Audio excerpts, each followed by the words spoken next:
survivors captured and put into camps for extermination.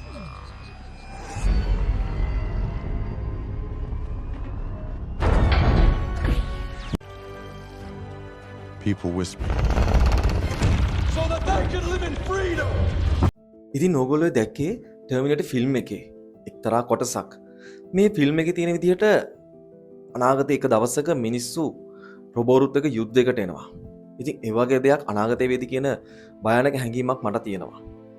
ඕගොල්ලෝ terminator film එක බලලා තියෙනවා නම් ඒ ෆිල්ම්ස් ඔක්කොම ටික මීට අවුරුදු 20කට කලින් තිරගත් වුණු දේවල් තිබුණා. ඒ වගේ වුණත් කියන්නේ රොබෝරු අපිට වඩා ගොඩක් ඉස්සරහින් බලවත් වෙලා ඉන්නවා කියන එක.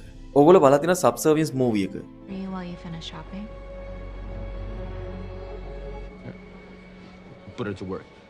Oh, Thatcher is great for cleaning out the ovens. Our brand new Aeon series. The most sophisticated AI on the floor, specifically designed for mimicking human emotion. And the ours. Can we get her, please? Please.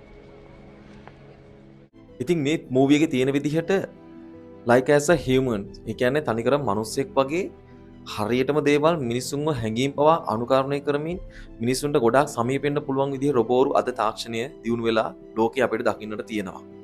මේ movie එකේ වෙන්නේ එහෙම දෙයක් තමයි. අවසානයේ මිනිස්සු මරණයටපත් කරලා ඒ රොබෝවරියක් මෙතන ඉන්නේ ගැහණු චරිතයක් ඇයගේ ආශාවන් සහ ඇයගේ දේවල් ඉටු කරගන්න මිනිස්සුන්ව මරණයටපත් කරන පවා පෙළඹවීමේ වගේ ෆිල්ම් එකක් තමයි මේක අපිට දකින්නට තියෙන්නේ. ඉතින් මට අද මේ වීඩියෝ එක කරන්න හිතුනේ රොබෝරුන්ගේ තාක්ෂණයේ ගොඩක් භයානක තත්ත්වයක තියෙනවා කියලා මට හිතුන නිසා. මීට අවුරුදු ගානක කලින් ඉලොන් මාස්ක් කිව්වා AI තාක්ෂණය දවසක නියුක්ලියර් බෝම්බ් එකට තරම් භයානක වේවි කියලා. ඒ ගැන කරපු වීඩියෝ එක ඔයගොල්ලෝ මේ උඩ ලින්ක් එකට ගියා නම් බලා ගන්න පුළුවන් සම්පූර්ණ වීඩියෝ එක. ඕගොල්ලෝ දැක්කනම් මිස්ටර් බීස්ගේ මෙන්න මේ වීඩියෝ එක modeled after the chief.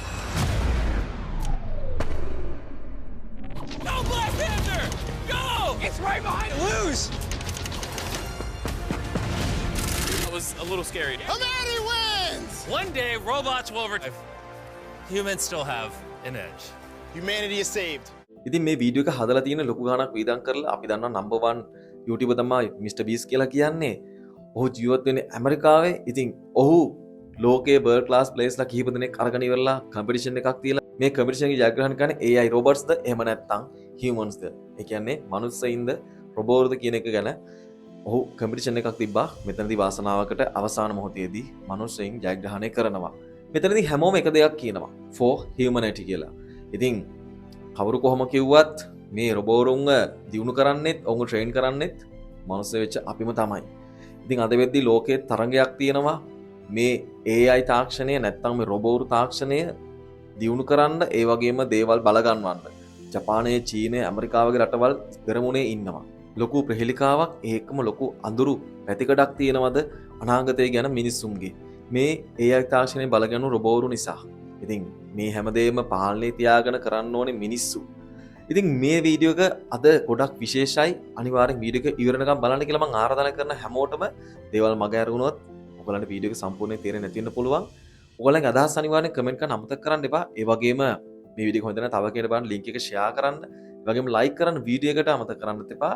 Right අපි එහෙනම් බලමු මේ තියෙන භයානක තත්වය ඇත්තටම මේක එහෙමද ඉදිරි අනාගතයේ පෘථුවිය මිනිස්සුන්ටද නැත්නම් රොබෝවරුන්ටද කියලා අපි බලමු මේ වීඩියෝ එකෙන්.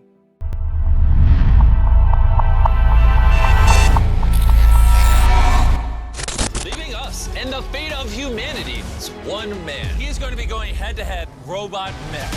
Oh, that is terrifying. I'll have to flip these 3 cars and pull that bus off those. Go! Oh my gosh! Dude, he's flipping! Oh, he's going.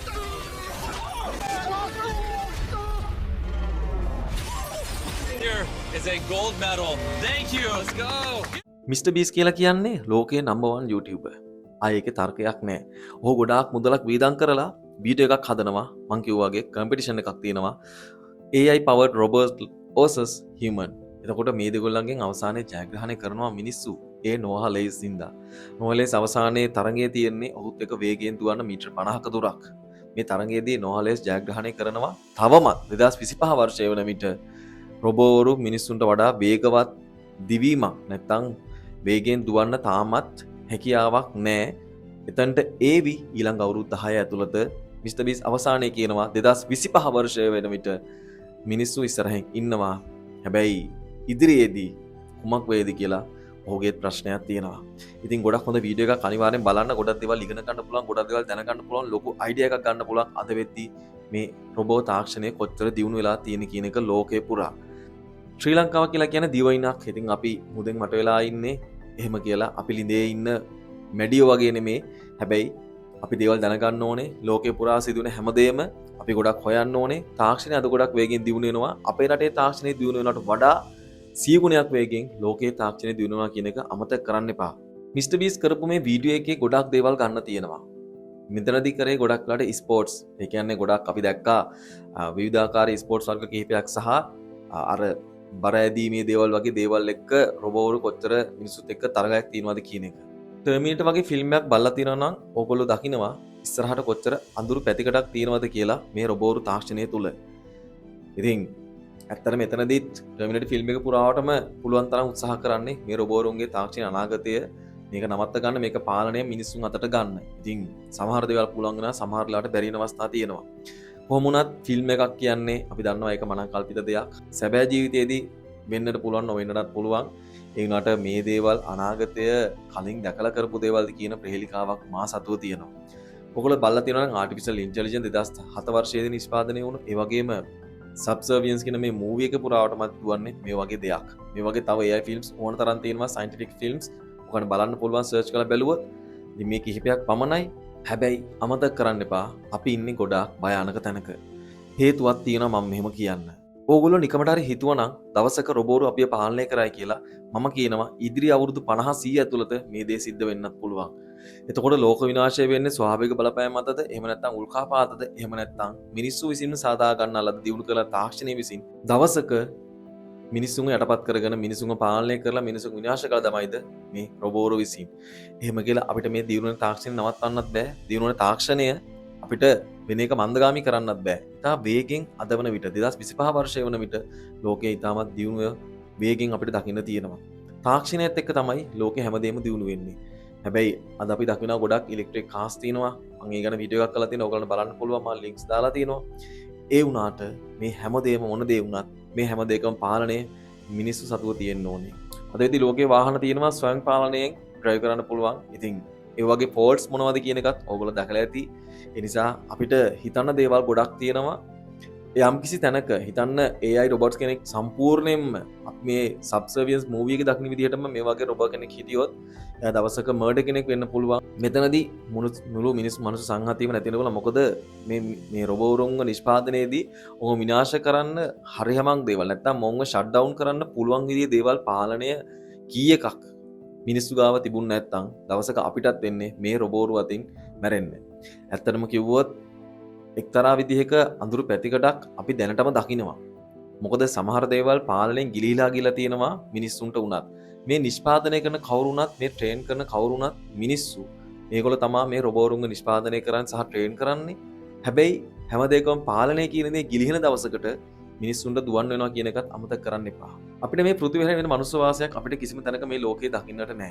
විශේෂයෙන්ම මේ පෘථිවිය කියන ග්‍රහලෝකයේ තමයි අපිට සුසු වායුගෝලය, ඒ වගේම ආහාර පාන සහ අපිට ගැළපෙන පරිසරයක තත්ත්වයන් තියෙන්නේ. මේ වගේ තව ග්‍රහලෝක කොච්චර හෙව්වත් මම හිතන්නේ අපිට හොයාගන්න ලේසි වෙයි කියලා. හැබැයි මිනිස්සුන්ට අවශ්‍ය කරන මේ හැමදේම රොබෝරුන්ට අවශ්‍ය නැහැ. ඔවුන්ට කෑම අවශ්‍ය නැහැ. ඔවුන්ට වායුගෝලය අවශ්‍ය, මේ ඔක්සිජන් අවශ්‍ය නැහැ. ඔවුන්ට ආහාර පාන කියන දේ වැදගත් නැහැ. හැබැයි බලශක්තිය ඕනේ. බලශක්තිය කියන දේ නිෂ්පාදනය කරන්න කොහොමද කියන සම්පූර්ණ දැනුම මේ වෙද්දී AI සතුව තියෙනවා. ඒතකොට AI තාක්ෂණය බලගන්නු රොබෝරුන්ට ඔවුන්ට අවශ්‍ය බලශක්තිය නිෂ්පාදනය කරගන්න එක හරි පහසු දෙයක්. ඉතින් විශේෂයෙන් ගත්තොත් විදුලිය නම් ඔවුන්ට අවශ්‍ය වෙන බලශක්තිය ඒ දේවල් හරි ලේසියෙන් පහසුව නිෂ්පාදනය කරගන්න ඕනෑම තරම් ක්‍රම, ඕනෑම තරම් දේවල් අද වෙද්දී ලෝකේ පුරා තියෙනවා.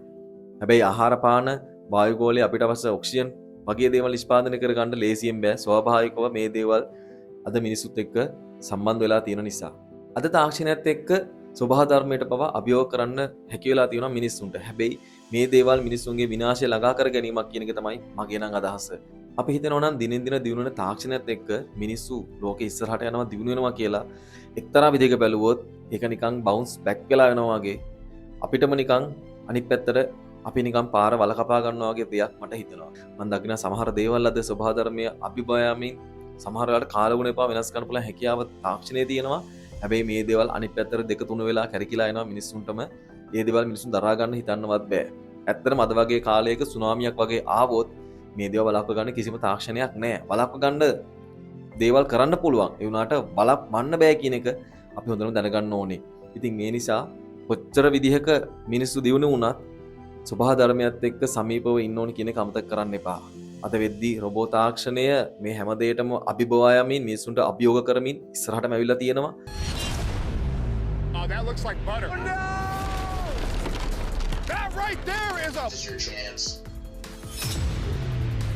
Yikes. Lock in. Let's go. Oh, no. Chandler. That's right. Chandler. We're down. Oh, Grant. All right. Another win for Team Robot. ඉතින් මේ හැමදේම අවසානයේ මිනිසුන්ගේ විනාශය කොතනද කියන එක ඊළඟ අවුරුදු කිහිපෙදී අපිට දැක් ගන්න පුළුවන්. මේ ලෝකයේ තියෙන දේවල් බලද්දී මේ රොබෝ තාක්ෂණය එන්න ඕනේ මිනිසුන්ගේ දේවල් පහසුවෙන් කාර්යක්ෂම කරගන්න පුළුවන් වෙන්නත් ඕනේ. හැබැයි හැම දෙයකම කීයක මේ පාලනය අපි ගාව තියාගන්නත් ඕනේ කියන එක අනිවාර්යෙන් ඔළුවේ තියාගන්න. මේ විදිහ කොට දෙනෙක් රිසර්ච් කරනවා කොහොමද මිනිස්සු වගේම තව රොබෝ කෙනෙක් නිෂ්පාදනය කරන්න කියන එක හොඳයි. හැබැයි පාලනය අපි සතුව තියෙන්න ඕනේ කියන එක අමතක කරන්න එපා.